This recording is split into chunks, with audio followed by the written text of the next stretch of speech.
Jaya Radha Madhava Kunja Bihari.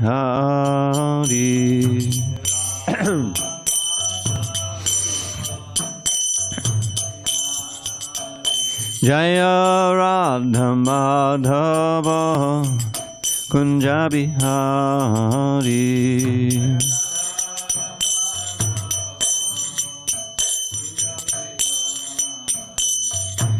Gopi Janavallabha Girivaradhari.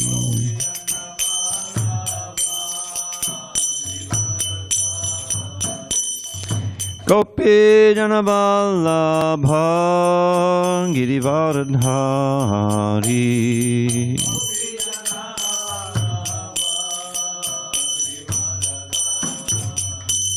Yashodanandana Brajajana Ranjana.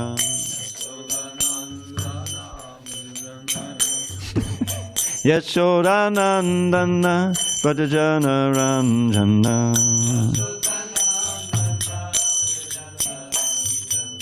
Yamunatira Vanachari. Yamunatira Vanachari.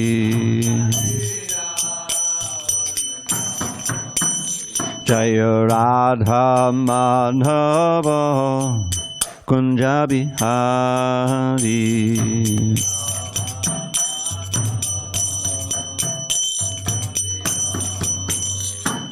Gopi Janavallabha Girivaradhari.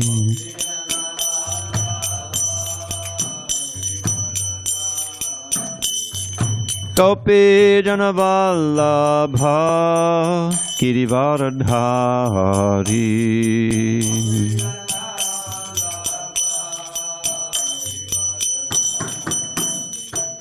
Yashodanandana Brajajana Ranjana. Yashodanandana Brajajana Ranjana.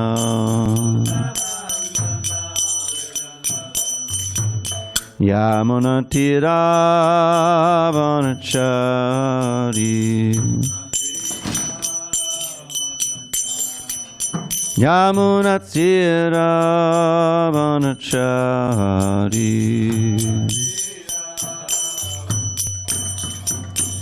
Jaya Radha Madhava Kunja Bihari.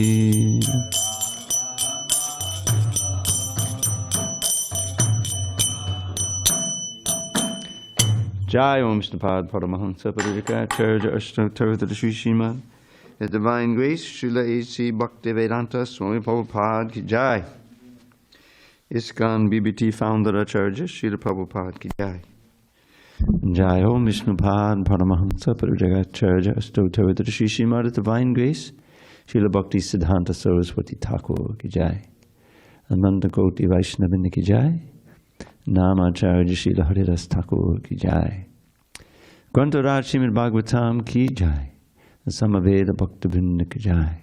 All glory to the assembled devotees. All glory to the assembled devotees. All glory to the assembled devotees. All glory to Shri Guru and Gauranga. Om Namo Bhagavate Vasudevaya. Om Namo Bhagavate Vasudevaya. Om Namo Bhagavate Vasudevaya.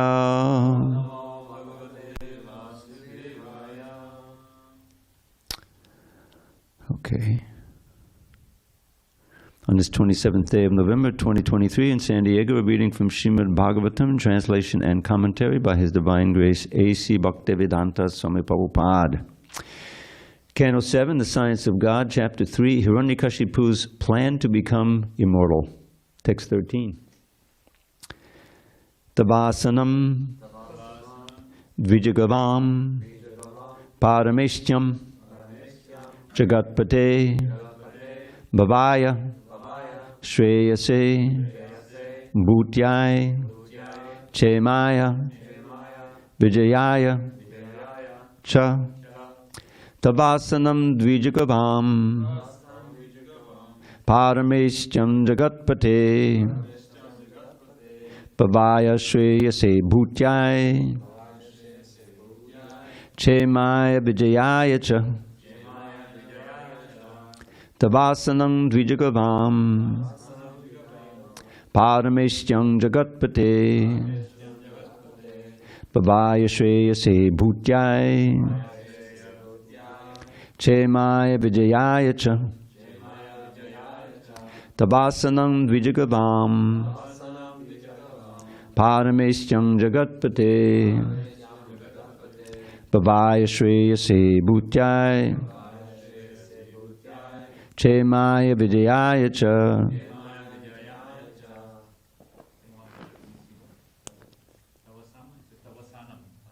Tavasanam Tavasanam Dvijakavam Parameshtyam Jagatpate Bhavaya Shreyase Bhutyai Himaya Vijaya. All right, Tavasanam on the first line and Parameshtyam, second line. Long A, first A is long. Tavasanam Dvijagavam Parameshtyam Jagatpate Bhavaya Shreyase Bhutyai Chemaya Vijayaya Cha Tavasanam Dvijagavam Parameshtyam Jagatpate Bhavaya Shreyase Bhutyai Chemaya Vijayaya Cha. You want to try? Anyone online? How about you, Chris? Not yet. Very sure? All right. Tava, your asanam, position on the throne. Dvija, of the brahminical culture or the Brahmins. Gavam, of the cows. Parameshtyam, supreme. Jagatpate, O master of the whole universe. Bhavaya, for improvement. Shreyase, for the ultimate happiness.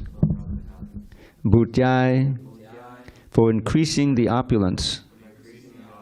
Chemaya, for the maintenance and good fortune. Vijayaya, for the victory and increasing prestige. Cha, and. So this is still the demigods speaking to Brahma, asking him to intervene with the disaster that's taking place. O Lord Brahma, your position within this universe is certainly most auspicious for everyone, especially the cows and brahmanas. Brahminical culture and the protection of cows can be increasingly glorified, and thus all kinds of material happiness, opulence, and good fortune will automatically increase. But unfortunately, if Hiraṇyakaśipu occupies your seat, everything will be lost. Purport. In this verse, the words Dvijagavam Parameshtyam indicate the most exalted position of the Brahmanas, Brahminical culture, and the cows. In Vedic culture, the welfare of the cows and the welfare of the Brahmins are essential. Without a proper arrangement for developing Brahminical culture and protecting cows, all the affairs of administration will go to hell. Being afraid that Hiraṇyakaśipu would occupy the post of Brahmā, all the demigods were extremely disturbed. Hiraṇyakaśipu was a well-known demon, and the demigods knew that if demons and Rākṣasas were to occupy the supreme post, Brahminical culture and protection of cows would come to an end. As stated at Bhagavad Gita 5.29, the original proprietor of everything is Lord Krishna, Bhoktaram Yajñatapasang Sarvaloka Maheshwaram. The Lord, therefore, knows particularly well how to develop the material condition of the living entities within this material world. In every universe, there is one Brahma engaged on behalf of Lord Krishna, as confirmed in Srimad Bhagavatam, Tene Brahma Vadaya Adikavaye. The principal creator in each Brahmanda is Lord Brahma, who imparts Vedic knowledge to his disciples and sons. On every planet, the king or supreme controller must be a representative of Brahma. Therefore, if a Rākṣasa, or demon, was situated in Brahma's post, then the entire arrangement of the universe, especially the protection of brahminical culture and cows, would be ruined. All the demigods anticipated this danger, and therefore they went to request Lord Brahma to take immediate steps to thwart Hiraṇyakāśipu's plan. In the beginning of creation, Lord Brahma was attacked by two demons, Madhu and Kaitaba, but Krishna saved him. Therefore, Krishna is addressed as Madhu Kaitaba Hantra. Now again, Hiraṇyakāśipu was trying to replace Brahma.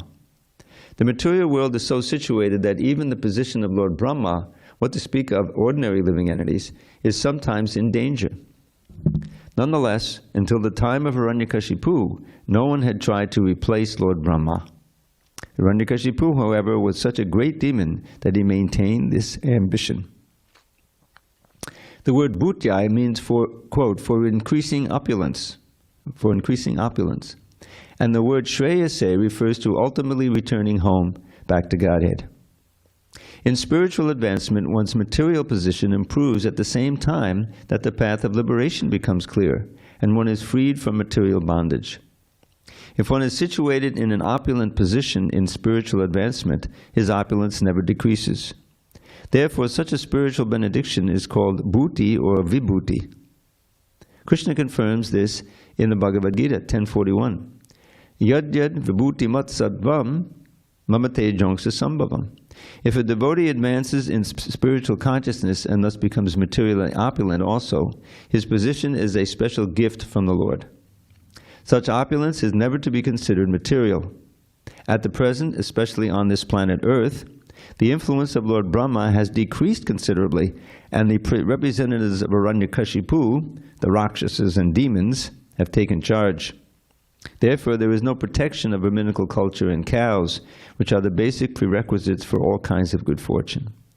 This age is very dangerous because society is being managed by demons and Rākṣasas.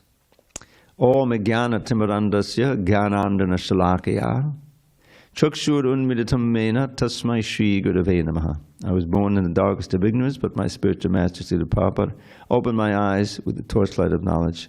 I offer my humble obeisance unto him and all members of Sri Parampara. So, hearing the continued appeal of the demigods to Lord Brahma to do something to curb this powerful demon Hiraṇyakāśipu, who is performing these incredible austerities and becoming very, very powerful. Even without finishing his austerities, he's endangering the whole world with his tejas, heat coming from his head. I don't know if it's described it already, but when Brahma comes down, it'll describe how he throws some water on him. You know, Hiraṇyakāśipu was standing there, and a whole anthill has grown up over him, so you can't actually see him. And all those ants have just eaten his flesh completely.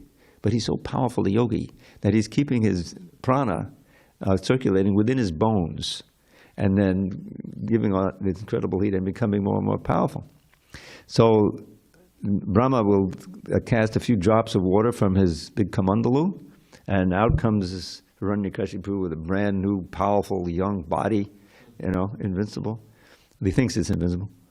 And he just needs one more thing, blessing of Brahma, immortality.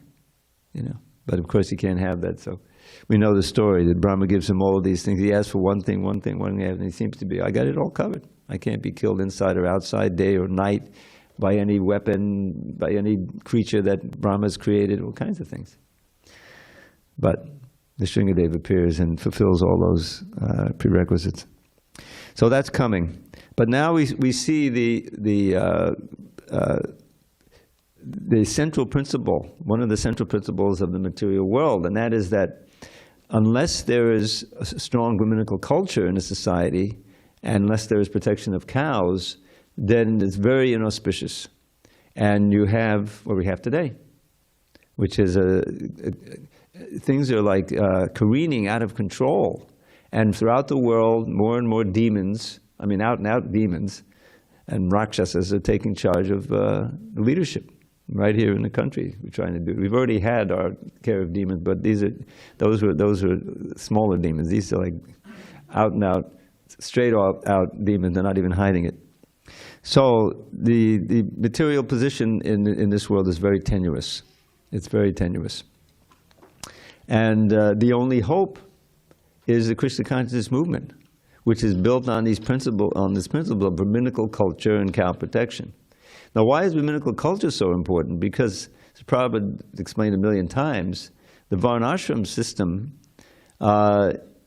is arranged so that the most intelligent and pure individuals in the society will be in charge. As it works, the Kshatriyas are the administrators, you know, because they're military and they have the charisma and so forth.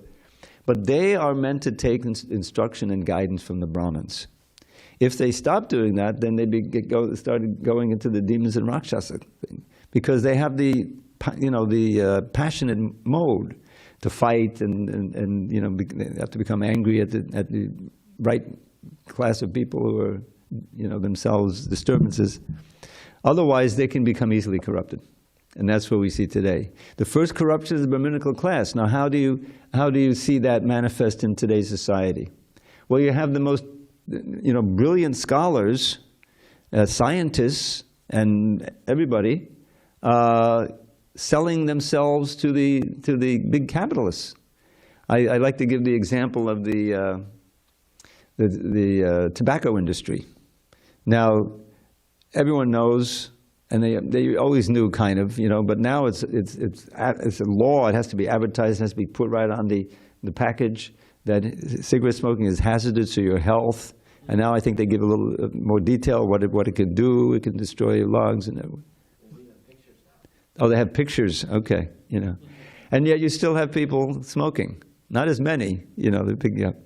But that's just one self-destructive habit. There are so many others. And the idea is that when you have the moneyed class really controlling everything, that's what it means in capitalism, is those who can accumulate more money, they can buy off the intellectuals and the martial class so that they're in control. But that's antithetical to brahminical culture, or to speak of cow protection. And so that's why, you know, that you have uncontrolled consumption. People are, you know, consuming as much as they want. There's really no effective counter propaganda or counter instruction to the evils of meat eating. There's plenty of that, but still meat eating is extremely rampant. And when a society gets a little more money, that's the first thing they do. This is a sign of our opulence, that we can afford more meat. You know, a healthier diet, what to speak of, you know, prasadam, is vegetarian based like that. But no, as soon as we can afford the meat, okay, you know, we'll clear off the whole Amazon forest, and we'll just, you know, cultivate the Amazon forest is like one of the lungs of the earth. So this idea, this endeavor, Prabhupada was very eager to see it done, to show a demonstration of varnashram and how a society could live very peacefully, depending on Krishna, the land, and the cows. That was the idea in New Vrindavan and Gita Nagari. They haven't been able to manifest it perfectly, obviously. And one of the reasons is that the outer culture is so powerful, and it affects those who are trying to just do that. First of all, they've grown up in that culture, so there are remnants of that, you know, those ideas and those influences. But then you have cell phones. Now, I would say that cell phones, with access to everything in the world, are antithetical to, you know, brahminical culture and simple varnash, simple living and high thinking. One lady who was running a school in Alatra for many years, a girls' gurukul, and she had finally closed it up, and I used to visit there all the time, and I asked her, it was years after it was closed, and I asked her, well, what happened with the Gurukul? Why did you have to close it up? And she told me it's the cell phones. Is that because one of the girls, if she gets a cell phone, they all have to have it. Right? And what the cell phones means that, anytime you can text that nice brahmacharya, that's what was happening. And it was undermining the whole spirit, Now when I joined, there was no, the telephone, basically, they asked you, please call your mother, so that's how you use the telephone. There was no TV, there was no radio in the temple, there was no, cell phones were a thing. And so we were kind of blissfully just hearing and chanting. Whatever we heard was Prabhupada bhajans or Prabhupada lectures, and devotees giving them. And whatever we saw with the beautiful paintings, or sometimes Yadobar. He made, actually when I was there, he made the first movie that he made, the first video, which was about ISKCON. And it was, I was going to be the narrator, and I was very eager to do it, but somehow developed a sore throat. I did everything I could to cure it, but he couldn't wait, and so he had the Karmi professional do it. Unfortunately, his pronunciation wasn't that great, obviously, of the Sanskrit, but it was very effective. And so then we had that, what's happening in ISKCON all over the world, it was very enlivening to see. So what I'm saying is that controlling what you see and hear is a basic principle of Krishna consciousness. Now, we're meant to do that on our own. Even though there's a million cell phones, you're not supposed to hit that button, but rather this button, so you can go to remembering Srila Prabhupada videos instead of something else. But that's, doesn't always happen. So, and this is so much emphasized. Your purification of your hearing and your chanting is practically the whole program of the devotional advancement. Beginning, Atak Shri Krishna Namadi Nabave Grayam Indriyai Sevan Mukhehi Jivado Swayameva Spurachida. It says we cannot understand the transcendental nature of the holy name, form, qualities, and pastimes with our present contaminated senses. But if one begins devotional service, beginning with the tongue, then gradually the senses become purified and you can begin to perceive Krishna in everything. That purification. So what is the tongue for? Chanting and tasting prasadam. That was Prabhupada's whole program. It was Lord Chaitanya's way that he was preaching. Big kirtans would go on for hours, and then it'd be huge prasadam distribution. He wasn't having big pandals when he went preaching in South India and giving lectures. First of all, how could you do that without microphone? I was always puzzled how you could do that. Like Bhakti Siddhanta was preaching. Anyway, no, he was having huge kirtans, and then they would have distribution and like that. Of course, Rath Yatra was another big thing. So the danger is that the big demon is going to take the post of Brahma, that he'll be in charge of the whole universe. That was his ambition. And that was the danger because of all of his austerities. He's becoming very powerful. So Brahma was going to go down, of course. And Hiraṇyakaśipu, you'll see, it's very interesting because the way he addresses him, it's practically as addressing the Supreme Personality of Godhead. He's thinking if he can just get Brahma's blessing and get immortality, then there'll be a long way to becoming God, and he'll be able to control the whole earth. So as we know that he's fooled. He thinks he has immortality, but he really doesn't. And who could imagine, the advent of Nrsimhadev, half man, half lion. His weapons are his nails, and all the exceptions are embodied in him. But that's Krishna's advantage. He's always at least 2 steps, 2 inches right ahead. He's much smarter than we are, much smarter than any, to speak of us. Hiraṇyakaśipu is very powerful. He was coming from Vaikuntha. But they don't have a chance. The demons don't have a chance against Krishna. And many of them are actually blessed by being killed by Krishna. They at least merge into his and get the merging, the sayujya. And I found, I was surprised about? That Aghasura, he didn't just merge, because when you read about the Aghasura pastime, and that's Krishna was still a calf herd. That was the last big demon he killed with a calf herd. He went, Krishna, first his friends go inside. This Aghasura, he suddenly appears. How is he? 12 miles long or 8 miles? 12 miles. Lying on the path. It's 12 miles long.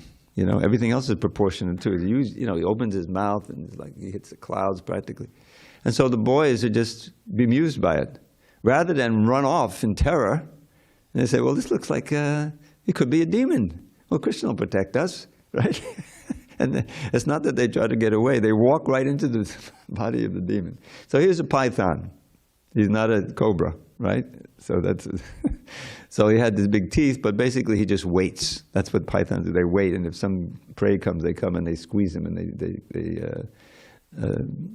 kill him in that way. And then they eat them, and then they absorb them. Sometimes you see pythons, and then they've eaten some big animal or something, and he's going through the digestive tract. This is him.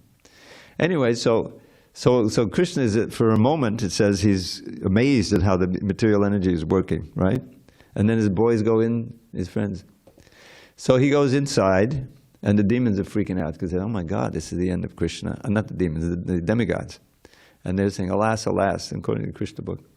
But somehow Kamsa is aware of what's going on, and he's celebrating. Too soon. So Krishna, as he does in several instances, he chokes from within. I think he did it with Bhakasura, basically, also, and Keshi. And goes inside and expands, and he can't breathe, and then the air can't get out anywhere. And so his eyes, I think, burst out. And then his soul came out and waited till Krishna came out, right? He's waiting. And everyone can see that shiny soul. And then Krishna comes, he had to bring back his friends. I think they were killed in there too, just like when they drank the poison of Kaliya. Prabhupada says they lost consciousness, but by that he means that they died. But he brought them back to life. So then they all come marching out, and when Krishna comes out, the shining soul merges into his body. And I don't remember anything in Krishna book where it says, although I did investigate, I think in the Bhagavatam itself, it's described, and that was, I think, the last chapter he did, Aghasura. It's mentioned there. That Aghasura, I'm not sure exactly why it was, but he received a position in the spiritual world. He didn't just merge. He also got Sarupya Mukti. And why? I forget. There's a backstory to why he got that. So the point being made here and in this purport is that the cow protection and brahminical culture are essential for a progressive Aryan culture. And when that is corrupted, which we have today, then the Rākṣasas and the demons become ascendant. And even relative to like ordinary politicians who are out and out obvious Rākṣasas, what the people coming, taking charge of various countries and in danger of taking charge of this country are, the Rākṣasas they don't know about, but Nazis and fascists, they still are like, yeah, everyone knows they're bad guys. But they're coming, different countries in Europe, they're authoritarians, not democracy. So that's the danger of taking place right here in America. And it would be disastrous. Already, as I'm pointing out, and I'm sure even if, is that we're skating on the edge here with all of these wars going on. And just like in America, guns are rampant, everyone knows that. And like no other country in the world, we've made it okay for mad people to buy guns, crazy people. And there's a certain percentage in every society. Certainly in America, there's plenty. And here they go and get these powerful guns, not just a pistol. And then I'll take revenge, for all the stuff that's happened to me. And they walk into some school or some church or anywhere where there's a lot of people, and boom, they shoot. Mass shootings become rampant in America today. And, the logical thing is that get the guns out of the hands of these crazy people. Make it more difficult to get a gun. But no, The gun lobby has so much money that they buy the politicians, and called an armed madhouses. We have.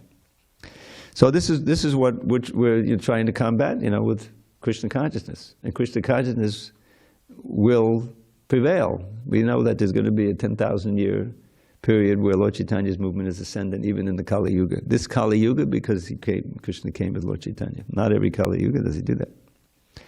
So part of that ascendance is Prabhupada being able to write his books, and these books being translated into so many languages and distributed. And because everything starts with consciousness. If people don't know anything about, spirit, about Hare Krishna, about God, then they're just helpless.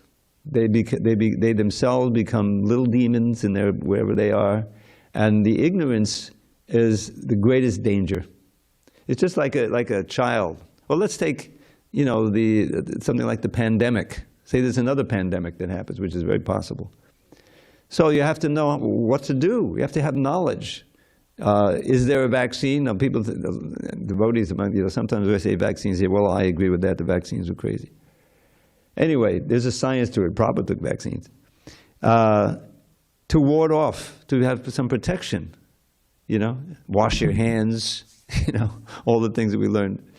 So that's knowledge. That's knowledge. That's come down. It's not transcendental knowledge. It's just scientific knowledge. So when it comes to the larger question of what's the ultimate goal of life, why are we suffering, who are we, these basic questions, that has to be answered by realized souls, by transcendental books like Bhagavatam and Bhagavad Gita that are presented by realized souls, not by some Eastern religious scholar in Western University. And then that knowledge can enter into the hearts and minds of the fortunate few still who are receptive to it, and it can transform their whole life, which is what happened to us. It's the knowledge of who we are and why life is so difficult, and how you can attain a state where you're peaceful. Right in the second chapter, peace. What's the key element? Vihaya kama niksavan pumam chadani nikspahan nimamonda hankaras shanti marigachiti. Can't do that all at once, but what he's saying, vihaya kama, to give up all these material desires that are so frustrating, that entangle us. Because we don't know. You desire something that's bad for you. I gave the example of cigarettes, that's obviously bad. But people don't know that all of these, aside from meat, which is the worst, processed foods. This is one of the best things we do, is not eat the processed foods. Sometimes you're on the Sankirtan, traveling Sankirtan, you eat some potato chips, that's one thing. But to make that a central part of your diet and everything, it's just poison. People don't know, and they get addicted to that and they don't want to know. So that's the danger of ignorance, and which is what Prabhupada is combating with knowledge. With knowledge and also the example. He gave us a process by which we could follow the instructions, simply chant Hare Krishna, don't do this, these powerful sense gratificatory elements, meat eating, gambling, intoxication, sex life, illicit sex. So, but then by becoming serious about chanting Hare Krishna, practicing Krishna consciousness, you get the higher taste. I remember when I first read that verse in the second chapter, Vishayāva nivartante nidāhārasya dehinak rasavarjam rasopyasya param drisvanavartate. Because if you're really trying to be full-time Krishna conscious, then that comes pretty fast. That's like Vasudevi Bhagavati Bhakti Yoga Bhayoja Janayat Yashu Vairagyam Jnanam Chayarahoitakam. That's right in the Bhagavatam also, in the second chapter, first canto. So, Vishayāva nivartante. So if you're trying to control some addiction to a vishya, an object of the senses, then you ward it off. You say, I'm not going to do that anymore. I'm not going to eat that. I'm going to, I want to lose weight, whatever. So you can do that for some time, but the desire is still there. Ready to, alcohol is such an addiction. The classic, how many people fall off the wagon every day in America? Millions. I'll just go and, talk a little bit to my friends. They're in the bar. Yeah, right. and you're in the atmosphere, you know, and you can smell it and you still have the desire. All right, just one drink won't hurt you. So that's the problem. And it happens for everything. Codependence. You're addicted to a person even though it's bad for you. You know, some relationship, maybe outside of marriage. Oh my God, you know, it creates such havoc. So all of this addictions, these pullings of the material energy, is what keeps us bound here. That's why it's called ropes. You know, the Hriddya Granthi is keeping you bound. And sometimes you think, I got it covered, you know. But then a set of circumstances comes up. You don't have the holy name, you don't have the process, you don't have the devotion, you don't have the kirtan, you don't have the deities. You're helpless in the hands of the manipulators. The big capitalists are making billions of dollars on your addictions. So this great gift that Srila Prabhupada gave it with such austerity and such sacrifice, you know, he dedicated himself. He's basically giving us knowledge, he's giving us the process, and at great effort he's giving us an environment that we can practice in. And so we should take advantage of it and in turn try to give it to as many others as possible. These classes, you know, that our book distributors give, and they tell these stories, it's so inspiring. You know, because my whole service is working on the books, but I don't really give them out so much. But when I hear that the books are being given out and that, you know, the hard work that Srila Prabhupada put in, of course, in my little service, gives it meaning. That somehow, you know, it's being presented and people are appreciating. That Coming Back book, you know, that's an old book. That book was written in the early 70s, maybe mid-70s. And it was part of a project, I think Mukunda Maharaj conceived it, where it would be contemporary authors. You know, Prabhupada's in there, of course. I mean, there's some of the most important. But there's a presentation of the ideas of you know, transmigration, and as I mentioned, there's an article in there, or one of the chapters, on empirical proofs, evidence, you know, that gives credence to it. And because that's so foundational. That's why it's the first thing in the Bhagavad Gita. If you think of your body, then what's the point of putting things off? You know, that's what is that, YOLO? Right? And don't people wear t-shirts, they still doing that? YOLO, you only live once. And the implication is, therefore, YOLO, you only live once. Got it? I guess you haven't seen that. Not in the Navy. Huh? GOAT? Yeah. What is which? Yeah, that's something else.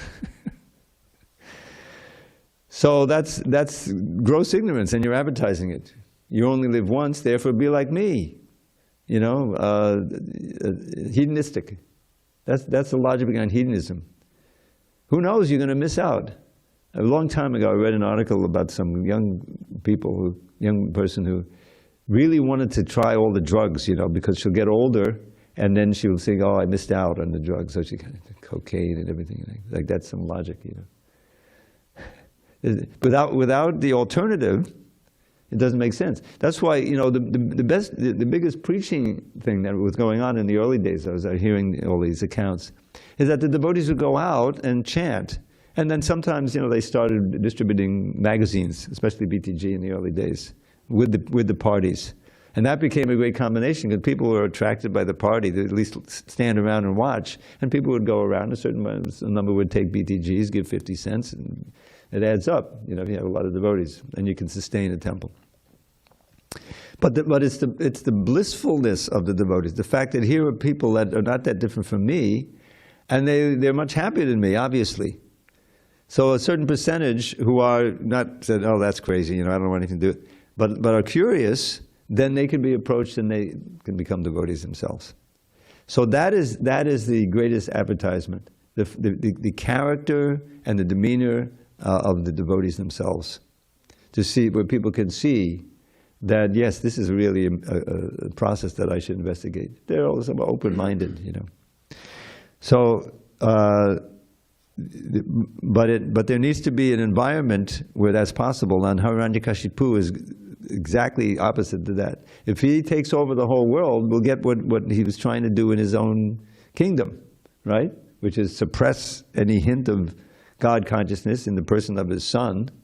He was ready to kill him. He'd try like anything, But he was, of course, protected. So this movement is also being protected. I mean, my years in the movement, many of you know some of the history, but there were periods, that it was touch and go for a while, And 86 was a big year of reform. I don't know how old you were in 86. Were you born? Yeah. But you were a kid, young kid. But it's right there in Mayapur, reform, Guru reform, and open things up, and admission of that we took a wrong turn, for a while. But Lord Chaitanya protected the movement, and it's flourishing in so many ways, in so many places, and it's the same message. It's not something new. It's the same message that Krishna gave, and it's in the Bhagavatam. And if we follow, then we'll also benefit. And as this verse says, that if you try to give up something is damaging, still the taste will be there. But if you get the higher taste, then you become fixed in consciousness. And then I think it may be in that context, and Prabhupada quotes that verse by Yamunacharya twice in the Gita. Yadavadi mamacheta Krishna pada. Ever since I've been enjoying the ever new mellows in serving the lotus feet of the son of Nanda, then whenever I think of all the sex life I had as a king, and all of that, it just is disgusting. I spit at the thought. Prabhupada said immortally, I spite at the thought. And so that's more than just, giving something up that's bad for you, but that's just real distaste. That's called vairagya. The opposite of raga is vairagya. It's not just abstaining, but it's distaste for it. And that's so important, that to have the consciousness of wanting to do what's right and what's wholesome, and being eager to give that to others. That's what Krishna consciousness is that you say, oh yeah, I experienced so much relief from this, so much happiness, so much joy, so much peace. Why not give it to these others who are all God brothers, these souls who are suffering so much? That's the mood of Sankirtan, that's the mood of this movement. And that's what we're reading here. Prabhupada took so much trouble to give this to us, and to enlighten us about what the essence of brahminical culture is, and cow protection, and the importance, and the importance of Krishna conscious leaders. This Brahma is the leader of the whole universe, and he's the head of our sampradaya. He's the one who was enlightened by Krishna in the heart, right? That Prabhupada quotes that. Adi Kaviye, what is it? How's it go? Second line. Tene Brahma Vadaya Adi Kaviye. In this case, the word Brahma, obviously it was confusing to some of the early devotees who heard it and read it. That Brahma is not Brahma. Diacritics are very important. Brahma here means Vedic knowledge. And the Adi Kaviye is the original intelligent person, is the original sage, Brahma. So how did he learn? In the heart. Right in the heart, Krishna enlightened him. And he in turn taught it to Narada, who taught it to Vedavyas, who wrote the Bhagavatam. It's come down that way to us. So we're getting the perfect knowledge from Krishna through the authorized parampara. And if we accept it and learn it and follow it, then we can be successful, and we can be successful agents in helping Krishna to spread Krishna consciousness, and which is the only hope for this world, is that people take up Krishna consciousness, chant Hare Krishna, and stop the madness, as we used to say in the anti-Vietnam War days, because that madness is very, very hazardous. And that's what happens when the Brahmins are corrupted, or brahminical culture is not fostered in society. All right, I'll end there. If there are any questions or comments, we can entertain them now. Oh, we have one from Virachandra Prabhu. We have a mic right behind you. Hare Krishna. Thank you for the lecture. All right, it's a little too loud. You know how to turn it down, the green. this your narration, how to say, influenced on me, and remind me to. I want to share some thoughts which came, but this is not right now. But I long time think about it. I want to start maybe from this point that we can see more than 50 years our movement grows and spread, but we can see you mentioned that Lord Chaitanya, he made kirtans and distributed for the mass preaching. Yes. And if we, this is logical that people who can attracted by knowledge, this is smaller, because of this is like division of society. Brahminical is very small quantity, percentage of the society. More people that is for them this is this knowledge they even not understand it. And also in Srimad Bhagavatam, Srila Prabhupada said that the territory where is no cow protection, not possible to understand this knowledge because of consciousness so polluted that not possible to understand.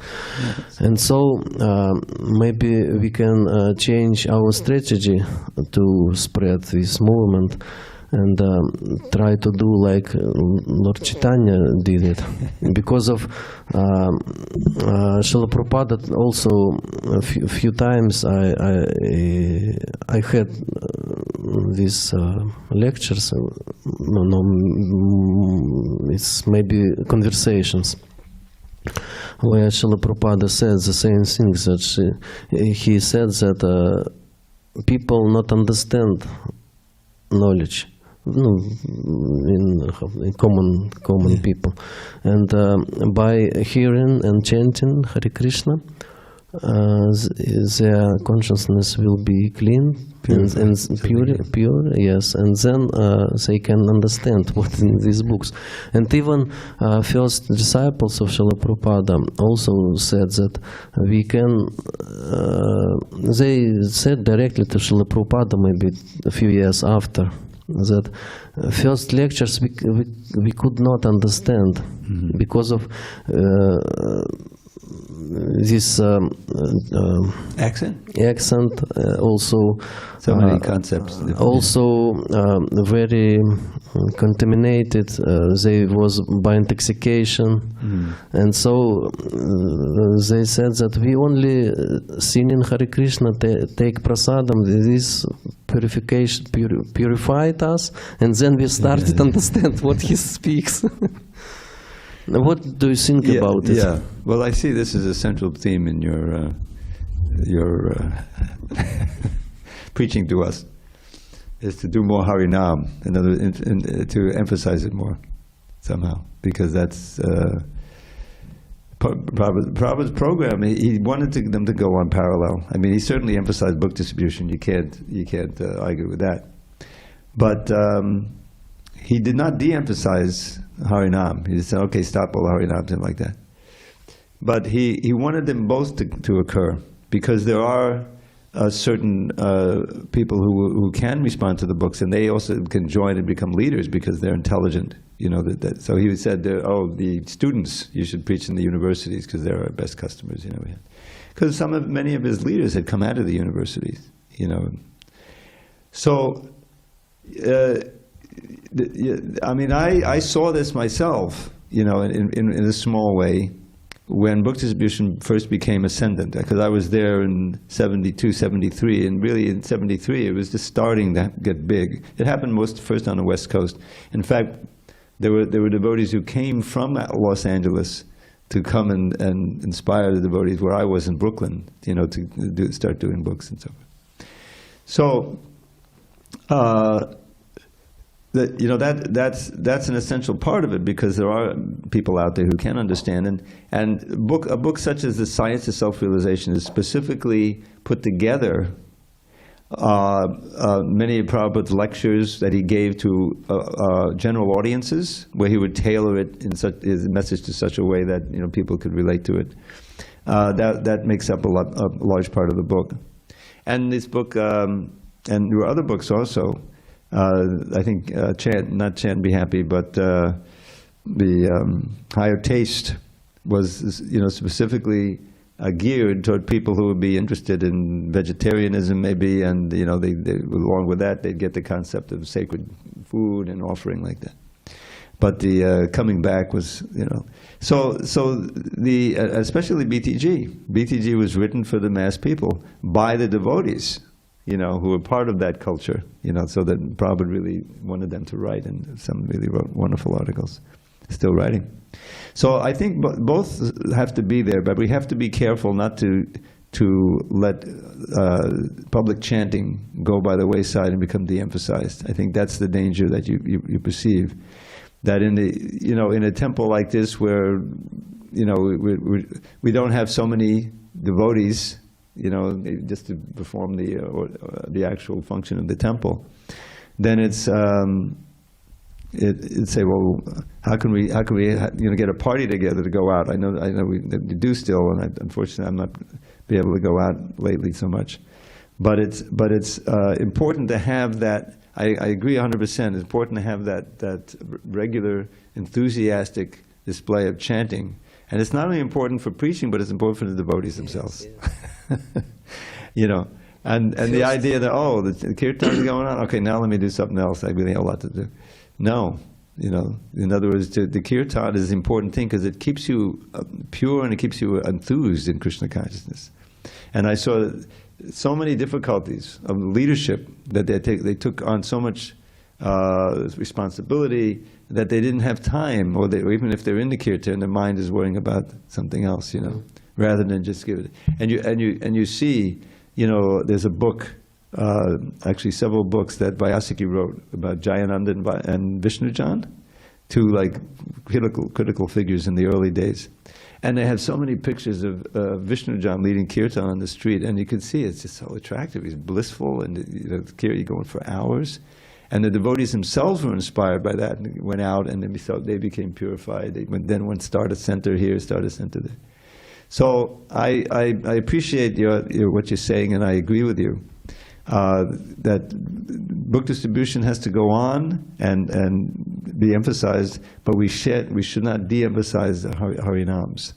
And certainly chanting in the temple, the program should be well attended. We should be very happy to be in the kirtan. And when you go out and then you come back in a kirtan in the temple kirtan becomes that much more ecstatic, because Lord Chaitanya is so pleased when we spread the holy name. So I'll talk to the administrators and see if we can get. It's not that I want to change some revolution, but I share what I feel, and also if we have some intelligence, we should use it. Yeah. And I see, if we see how grows our society, then we can see that, how to say, if we see statistic, this is not, how to say, Lord Chaitanya prediction that all world should be chant. And if we how many people join us, especially also temples. If we see now temples stagnation, no develops, and we should analyze why. Yeah. We should not only, how to say, try to, if we close eyes on it, it's not will be resolved. We should thinking about it, we should do something to change situation. But situation on all the world, the same.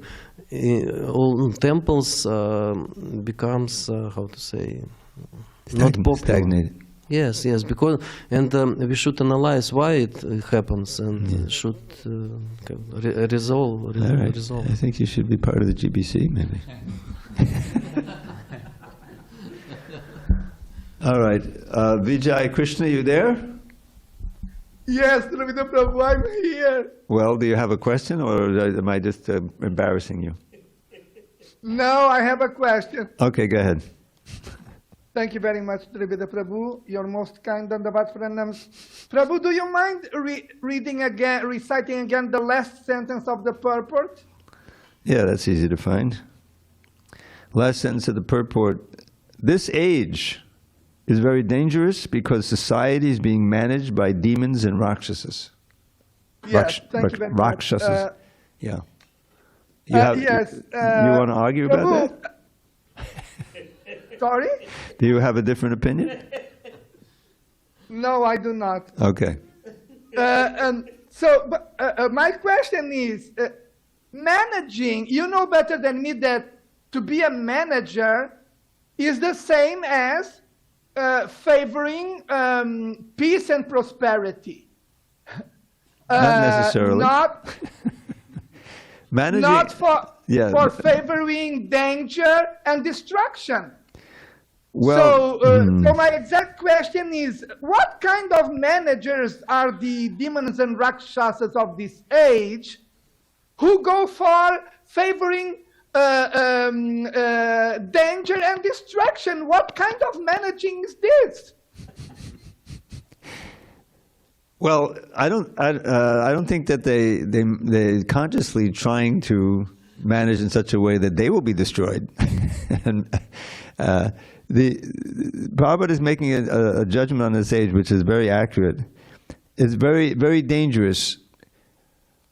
Dangerous means that on one side you have rampant technology and science, and a good part of which is inventing new ways to kill people, or new ways to exploit people that destroy the environment. That's another danger. And who can argue that that's a fact? Now, why is it? Because the society is being managed. Manage is kind of a neutral word. Means controlled, administered. They're the leaders. They have power and they have money and influence.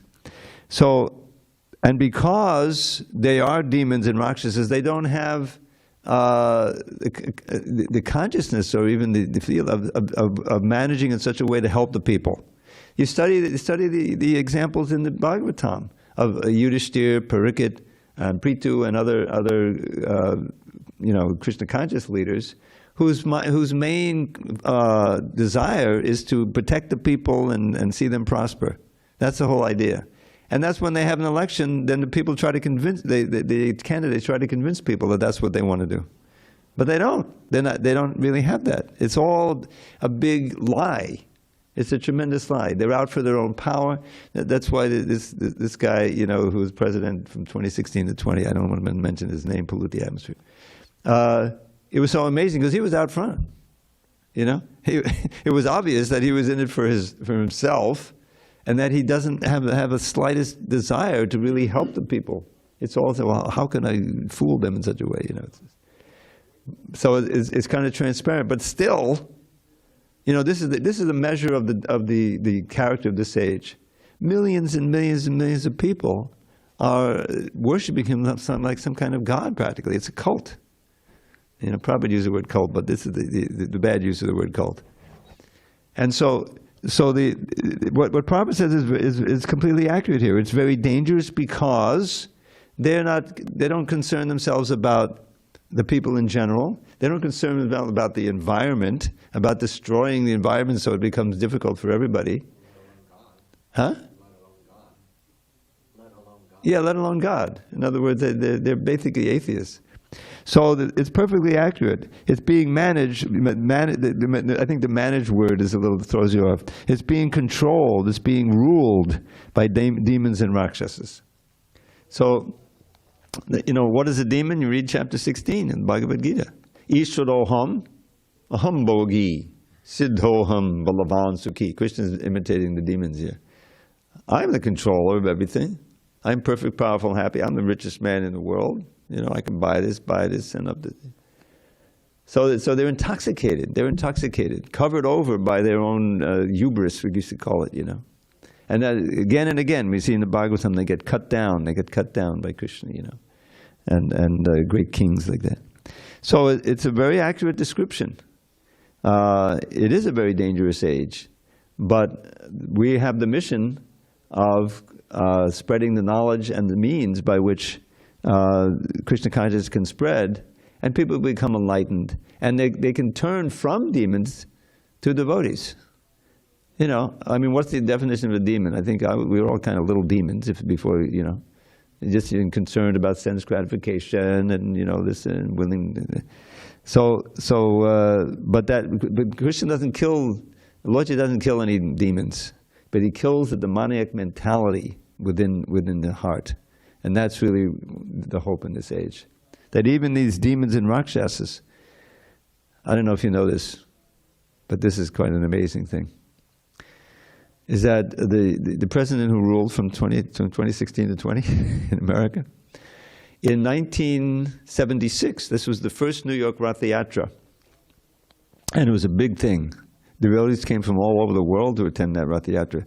Prabhupada, you know, it was 10 years later, 66, 76, Prabhupada was coming, and it was down Fifth Avenue, which is, Prabhupada said, the most important, you know, street in the world. I couldn't attend. I was in LA. I didn't have the means to travel. But I heard about it and read about it. So they needed to build the carts, you know, a place to build these fabulous carts. Land, you know, a place anywhere in Manhattan is the rent is ridiculous to try to rent a garage to do that, you know. So what did they do? I don't know how they found out.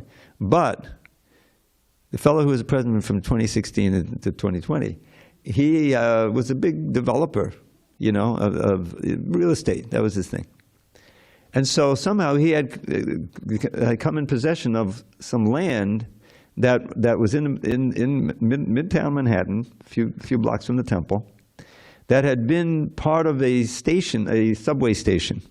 You know, the land above that belonged to the city, belonged to him now, and it was defunct. So it was basically an open lot, and they saw it, and they tried to find it, and they approached him. They gave him prasadam, you know.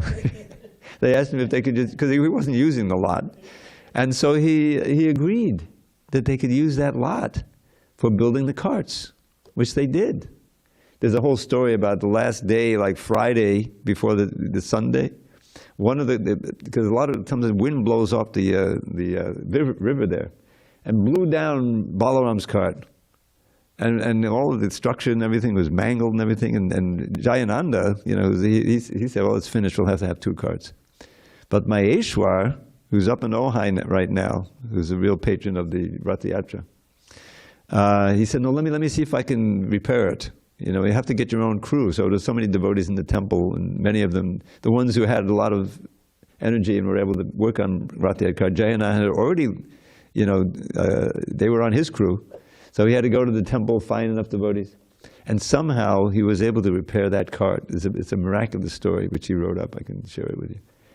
And so, you know, that fellow who later became president, who's like such a crazy guy, he gets some credit for that. Maybe that's why he was able to become president. But in any case, that's the great benediction of Rath Yatra. You know, you're going down the road, anybody who's there, just ordinary people, they see Lord Jagannath, and you read Nectar of Devotion, and that itself is a great thing.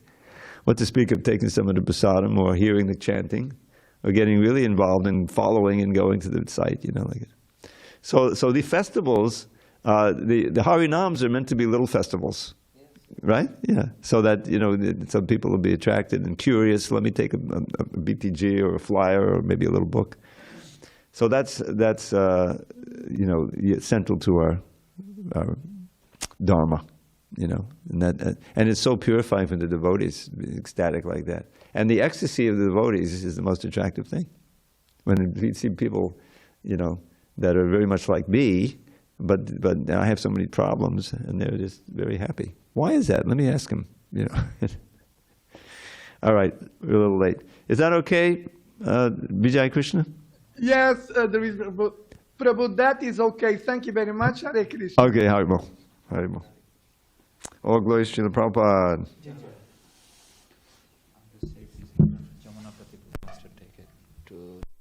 Oh, I was hoping to wear this garland all day.